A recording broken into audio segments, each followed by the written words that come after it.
Darating ba talaga siya? Sabi niya. Balot! Uy, balot, bro. Ano, Balot gusto ka mo? na yan! Sige, Balot! Kuya, balot. Sir, balot! Kuya, pakidagdagan na rin ng chicharon. Sige po. Kumain ka pala niyan, dude. Turo sa akin ni Lizzie, bro. Oh. Sana andito si Lizzie.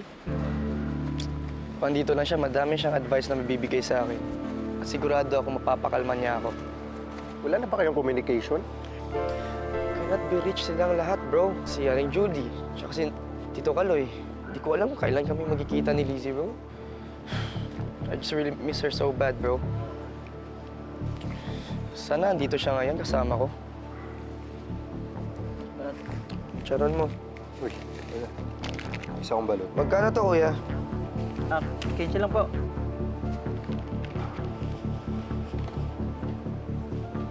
Isa nga rin ako. Idol! Robin Hood. Idol mo si Robin Hood, oh. Idol.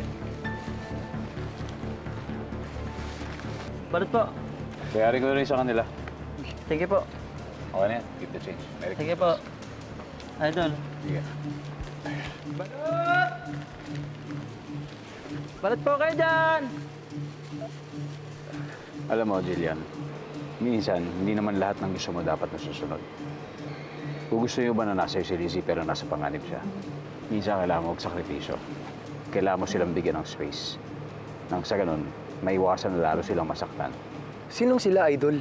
Parang may halong hugot po yung sinabi niyo, ah. Basta.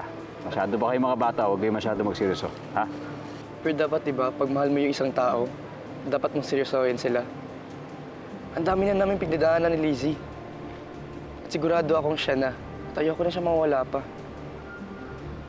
Bakit lagi kang concern ni Lizzie? Kilala mo ba siya? O pinuntahan mo lang ako dito para bigyan ng mga advice sa love? May iba pa akong pakay sa'yo. Kailangan kita makausap. Pero tayong dalawa lang.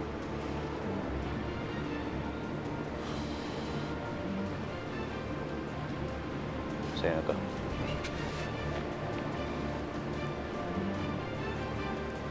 Nakaalis ang daddy mo. Hindi ko siya naabutan. Alam mo ba kung nasan siya? Bakit may hinahanap si Daddy? Ikaw ba yung mahabol sa kanya? O sasaktan mo lang yung daddy ko? Hindi, hindi. Hindi ko gagawin yung kay Judge Romulo. Nandito ako para tulungan siya, kaya ako siya hinahanap. At magagawa ko lang yung kung tutulungan mo ko.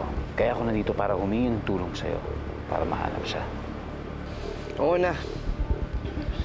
Nung naglalasing si Daddy, may nabanggit siya sa akin.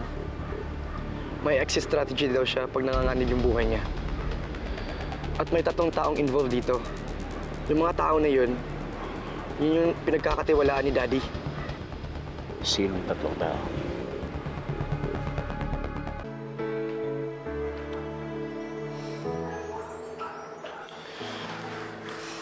Alam mo, bro, kung may mapupuntahan lang ako, umalis na ako dito. Ayoko na makita si Mami Rex. Naisip ko lang kung anong ginawa niya kay Daddy.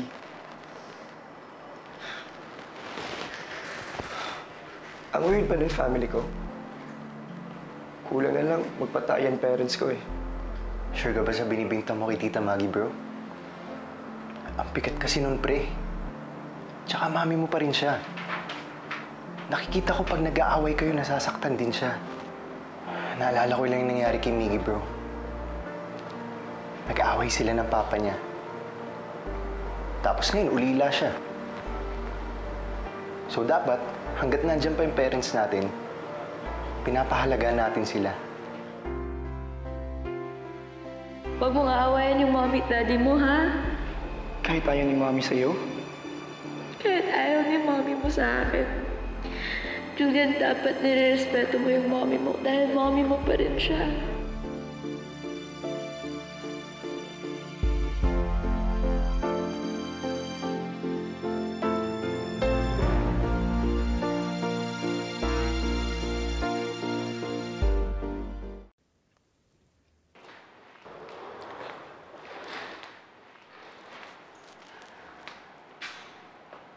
I'll be leaving for a few days. May ka-meeting akong client sa Cebu. okay, Mom. Mom, I'm sorry sa nasabi ko sa'yo kagabi na pinagbintangan kita kay Daddy. May nagsabi sa akin na kahit anong mangyari, you're still my mom. And hindi kita dapat awayin. I'm sorry I disrespected you, Mom. It's okay. We're okay.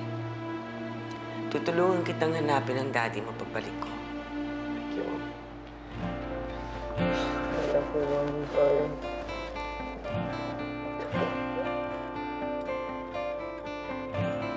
Thank you, Abby.